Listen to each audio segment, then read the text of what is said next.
Swastiastu, Namo Buddhaya, salam kebajikan. Video ini dibuat untuk memenuhi tugas mata kuliah bimbingan dan konseling bersama Ibu dosen pengampu Dr. Purniana Buktiningsih, SPD MPD.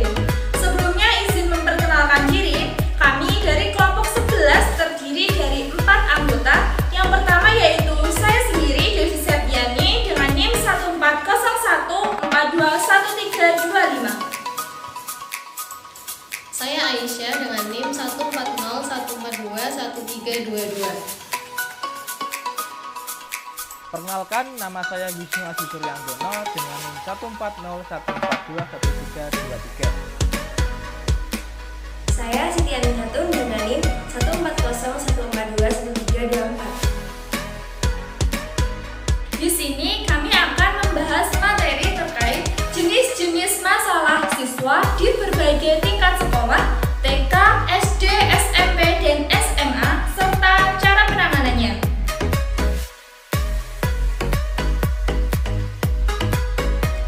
Bahasan yang pertama yaitu jenis-jenis permasalahan anak TK dan penanganannya. Secara umum, permasalahan anak TK terbagi menjadi dua, yaitu permasalahan fisik dan permasalahan psikososial. Dalam permasalahan fisik sendiri terbagi lagi menjadi tiga, yaitu masalah pendengaran, masalah berbahasa, dan masalah kognitif. Dalam permasalahan pendengaran, siswa tidak mampu menirukan berbagai suara tertentu, siswa tidak mampu menceritakan kembali kejadian, dan siswa tidak mampu mendengarkan persamaan-persamaan dalam kata-kata yang bersajak. Kemudian dalam permasalahan berbahasa, permasalahan ini berawal dari ketidakmampuan mendengar dan memahami bahasa lisan yang diucapkan oleh orang-orang di sekitarnya. Selanjutnya yaitu masalah kognitif. Masalah ini berkaitan dengan keterampilan berpikir anak.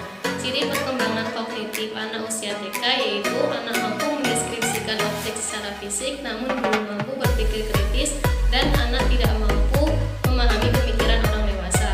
Kemudian jenis permasalahan yang kedua yaitu permasalahan psikososial anak. Permasalahan ini ditandai dengan sifat egiosentrisnya. Ciri-cirinya yaitu siswa mampu mengontrol perilakunya, sudah bisa menyesuaikan diri dengan lingkungannya, sudah bisa mengetahui dirinya sendiri, dan sudah mulai tumbuh rasa takut dan cemas.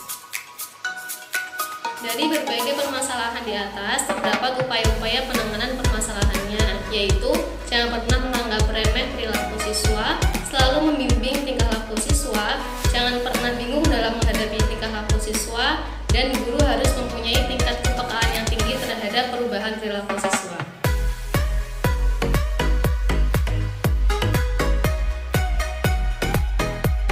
Dua yaitu jenis-jenis permasalahan anak didik pada jenjang sekolah dasar dan penanganannya. Apa sih permasalahan itu? Nah, permasalahan anak-anak adalah sesuatu yang mengganggu kehidupan anak yang timbul karena ketidaksesuaian pada perkembangannya. Untuk anak didik di jenjang sekolah dasar sendiri, permasalahan-permasalahan yang muncul seringkali berkaitan dengan faktor sosial, di mana anak didik lebih mudah beremosi, anak didik tidak mau berbaur dengan lingkungan sekitarnya, dan lain sebagainya. Nah, di sini saya akan merangkum berbagai permasalahan anak didik di jenjang sekolah dasar. Permasalahan anak didik di jenjang sekolah dasar sendiri dibagi menjadi tiga. Yang pertama yaitu permasalahan terkait sosial pribadi. Nah, permasalahan terkait sosial pribadi ini yang berasal dari dalam diri anak didik sendiri. Permasalahan sosial pribadi berkaitan dengan masalah anak didik dengan temannya, masalah anak didik dengan gurunya, maupun permasalahan anak didik dengan lingkungan yang ada di sekitarnya, baik dalam materi pembelajaran dan lain sebagainya. Yang kedua yaitu permasalahan anak didik dengan keluarganya. Nah, kurangnya kasih sayang dari orang tua ternyata mengakibatkan berbagai permasalahan dalam anak didik di jenjang sekolah dasar. Permasalahan pada anak didik di jenjang sekolah dasar ini diakibatkan karena kurangnya motivasi yang diberikan oleh orang tua, sehingga mereka tidak terdorong untuk bisa belajar dengan baik di jenjang sekolah dasar itu sendiri.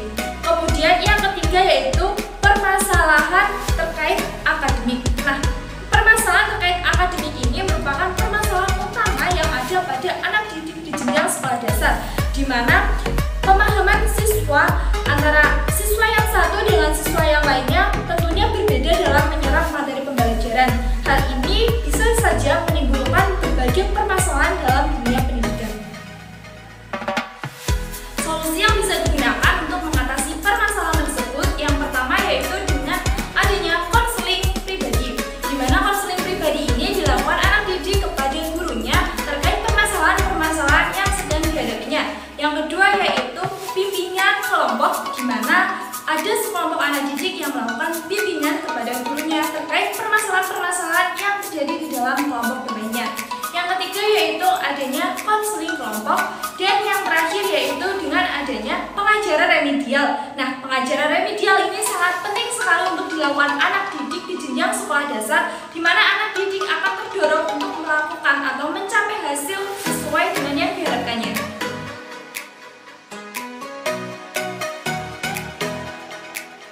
Yang ketiga yaitu permasalahan anak didik pada jenjang SMP.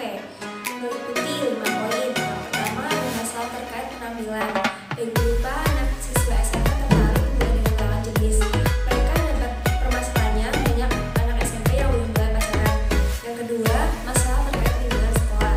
Masih banyak anak sekolah SMP yang tidak mengikuti kelas atau membolos. Yang ketiga, masalah perundungan. Ini juga disebut sebagai bullying. Misalnya ejekan, bullying, dan lain sebagainya. Dan yang keempat yaitu kecanduan gawai. Banyak anak SMP yang berlebihan dalam penggunaan gawai sehingga dapat menimbulkan kecanduan dan dapat menurunkan prestasi belajar mereka. Dan yang kelima yaitu rokok dan miras. Banyak anak SMP yang ketika stres atau mungkin ada permasalahan dengan keluarga, mereka melarikan diri dengan minum miras atau rokok. Hal ini dapat dipengaruhi oleh pergaulan bebas dan lingkungan yang buruk. Nah, dari permasalahan tersebut terdapat solusi. Yang pertama, pengawasan ketat terhadap orang tua, dan yang kedua yaitu pengontrolan penggunaan gawai dari pihak sekolah maupun orang tua. Dan yang ketiga yaitu memberikan sanksi kepada anak didik yang melanggar peraturan baik di sekolah maupun di rumah.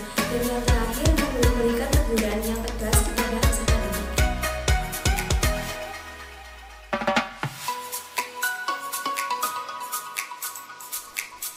Materi selanjutnya yaitu jenis-jenis permasalahan siswa tingkat SLTA atau SMA. Masalah yang pertama yaitu masalah emosi. Emosi remaja seringkali kuat, tidak terkendali, dan irasional. Remaja terlihat memiliki gejala mudah marah, emosi yang meledak-ledak, serta tidak bisa mengendalikan perasaannya. Dalam keadaan ini menimbulkan suatu permasalahan dalam penyelesaian diri dengan lingkungannya. Oleh karena itu, sekolah bisa memberikan penanganan dengan memberikan layanan bimbingan dan konseling kepada anak didik untuk dilatih mengemukakan masalah yang dihadapi dan cara mengendalikan dirinya sendiri.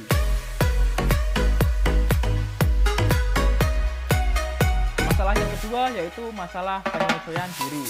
Pada fase ini, remaja lebih banyak menghabiskan waktunya di luar rumah dengan teman-temannya. Yang menjadi masalah adalah kesalahan dalam pergaulan, seperti makan obat-obatan terlarang, minum minuman keras, merokok, dan perilaku negatif lainnya. Penanganan dalam permasalahan ini bisa melalui penyediaan sarana dan prasarana serta fasilitas pembinaan bakat dan minat lewat kegiatan kurikuler sehingga dapat mencegah dan mengatasi kesalahan dalam pergaulan tersebut. Masalah yang ketiga yaitu masalah perilaku seksual. Remaja sering salah dalam mencari informasi terkait seksual. Kesalahan tersebut menimbulkan tindakan yang tidak layak seperti berciuman, bertumbuh, bahkan sampai beragama. Untuk itulah sekolah dalam menanggulangi masalah tersebut hendaknya memberikan suatu pendidikan seksual kepada siswanya. Masalah yang terakhir yaitu masalah moral. Masalah moral pada remaja terjadi karena adanya ketidakmampuan remaja dalam membedakan hal yang benar dengan hal yang salah. Hal ini disebabkan karena adanya ketidakkonsistenan remaja dalam konsep benar dan salah dalam kehidupan sehari-hari. Untuk menanggulanginya, sekolah dapat memberikan suatu kegiatan keagamaan dan juga kegiatan tentang tentang pendidikan gizi pekerti.